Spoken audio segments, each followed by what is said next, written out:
Если у вас маленькая кухня и вы ищете, куда поставить посудомоечную машину, берите на заметку, я расскажу. В моей кухне рядом с модулем под мойку я расположила выдвижные ящики.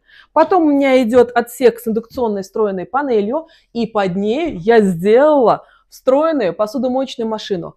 Так как индукционная панель нагревается, и чтобы моя техника не страдала, я поставила специальный термозащитный поддон, который защищает мою посудомойку.